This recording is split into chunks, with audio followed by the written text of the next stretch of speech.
regionali fermi, stop ai vaporetti a Venezia, bus nei depositi, chiuse le biglietterie della stazione, caos in piazzale Roma e sul Ponte della Libertà con code dei veicoli che alle 13 hanno sfiorato i 60 minuti nella giornata dello sciopero nazionale dell'Unione Sindacati di Base.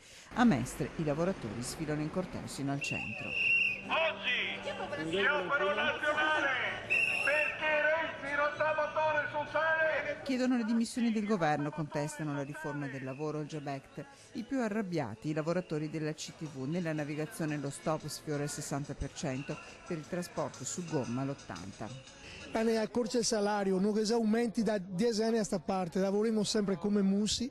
Lei in che settore lavora? Navigazione, È un comandante della CTV. preposto al comando. Per dire no a questa riforma, per dire no al licenziamento che arriveranno in massa nei posti di lavoro. Il lavoratore non potrà più difendersi, perché con 4 soldi liquideranno anche chi fa il suo lavoro ma non va bene all'azienda.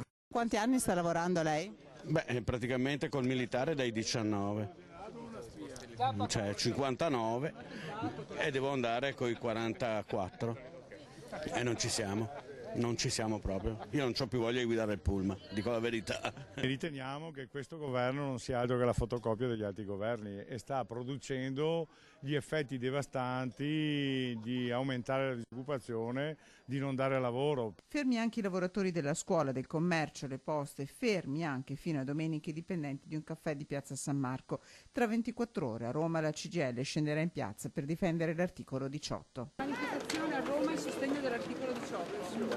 Dal Veneto saranno più di 12.000, 150 pullman, più diversi treni speciali. Partenza nel cuore della notte. Intanto in mattinata sul Ponte della Costituzione volantinaggio di sensibilizzazione. Il lavoro non si può creare togliendo il diritto. Il problema in Italia è che non c'è un piano, non c'è un'ipotesi di produzione. Quale produzione deve avviare il nostro Paese? Con i volantini distribuiti dei braccialetti rossi che potranno indossare i lavoratori che non saranno presenti a Roma.